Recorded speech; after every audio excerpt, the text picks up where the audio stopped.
What's up, chat? Today I'm going to be breaking down a string sample that I made. Let's get right into it. Very simple video today. I'll be back with the Trippy Red OZ video next week. Alright, so I started out in Ableton. I just got the Slate and Ash contact banks, so I was using those in this sample. Play the pianos and then the Slate and Ash strings and pads, and then I'll show you the fully consolidated sample that I got from these layers.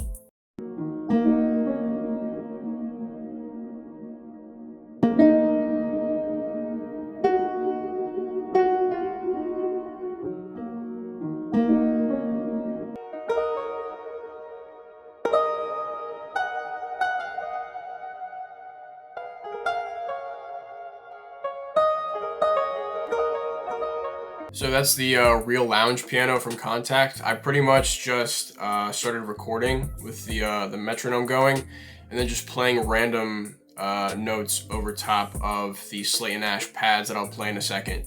But these are pretty much just random notes that I played. I don't know that much music theory, so I kind of just was playing notes that sounded in tune with the layers below it, and I pretty much just raised one of the takes an octave higher and layered it with a lower octave take to make it sound like a cohesive progression.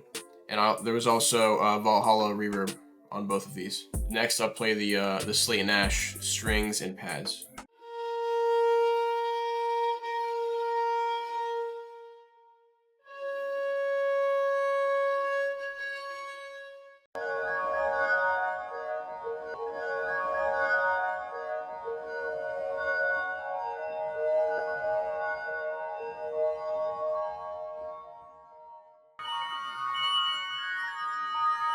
So I did a lot of layering with this part of the sample, and then these are all the stems in the different layers, and then I just exported them as one.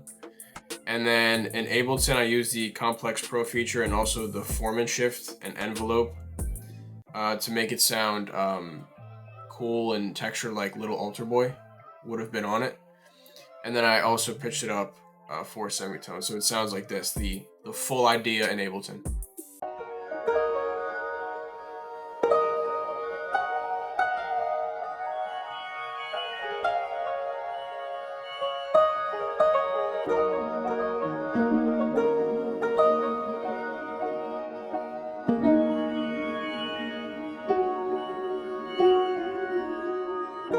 So this is where I added the vocals, the transitions, and the strings. All right, so to start off, when I came into FL, I realized that the original idea wasn't on time completely. Like some of the piano notes were off time because I added some test drums before. So then I chopped it a little bit to put it on time and to put it on grid more. So that sounds like, the chop sounds like this.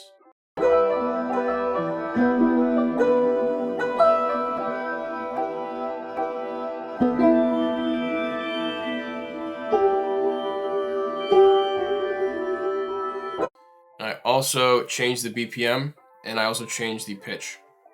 So then after we have this newly chopped version of the idea, I then added some vocals from my Vox Academy kit, and then those sound like this.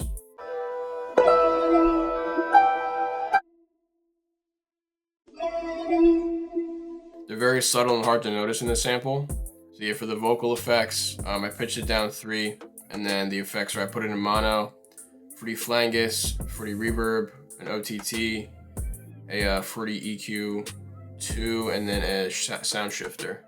All right, and then next I added these harp runs, which I thought sounded cool.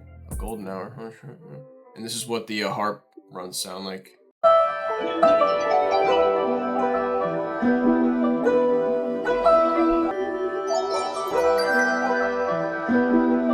Did the run in here, and I used a Ain't Sounds harp one shot. This one is the lower pitched one, and this one's the higher pitched one, and then the effects for both of these: flanger, a phaser, a Valhalla vintage verb, a a Fruity EQ2, and then a Soundgoodizer.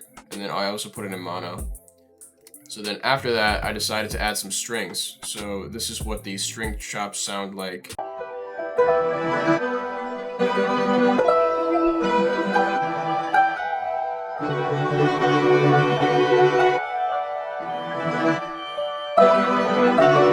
Alright, so this idea started out with me adding some strings.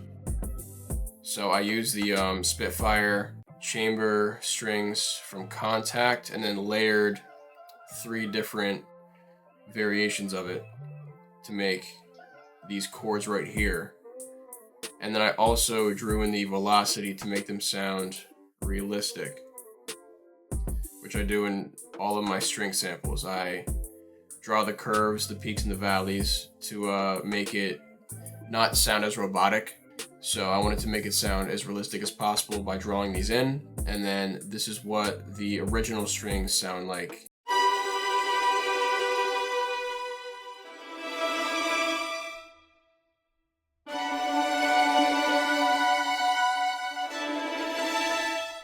And I also used the tremolo preset within the Spitfire chamber strings. So I got these strings and then I chopped them in Fruity Slicer at the same pitch that they were, like this, and then I pitched them down an octave. This is what the final sample sounds like with the string chops.